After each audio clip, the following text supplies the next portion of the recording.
So I joined Families First because even though I'm part of a large family, my brothers and sisters are a little bit older than me, and their families are.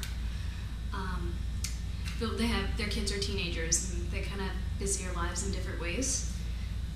So I needed to find a community, and Families First offered this very organic, natural family that I needed at the time, being a first-time mom. As a teacher, I always tell my students, I'm a high school teacher, and I always tell my students that they need to be resourceful and find communities that can help them as part of their education. And I found it really difficult as a first-time mom to find resources, and Families First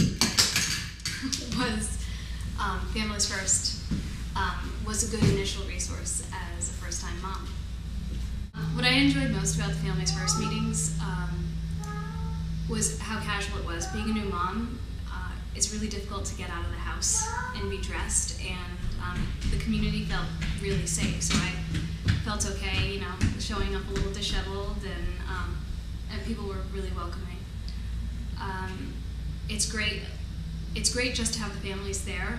My volunteers and I talk about this all the time, how we're excited just to show up with other mothers and other fathers and kids, just to have an open place to play.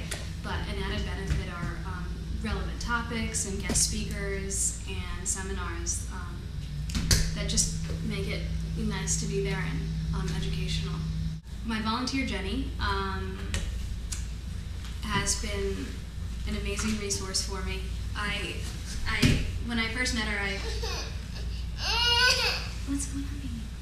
When I first met her, I was so surprised about how much we had in common. So I was impressed with how good of a match she was for me, especially as far as our pedagogy with parenting.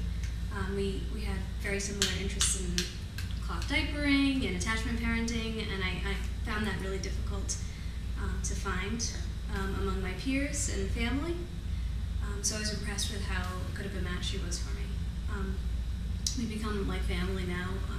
Families First was really helpful for me because I'm a working mother, and I tried joining other groups and other organizations, but it was difficult to be consistent with it, and other groups aren't so understanding. So I'm able to maybe make it a Saturday or call my volunteer one day a week. I can be a little bit all over the place with it, as opposed to having a consistent meeting time. So it is really flexible with a working mother schedule.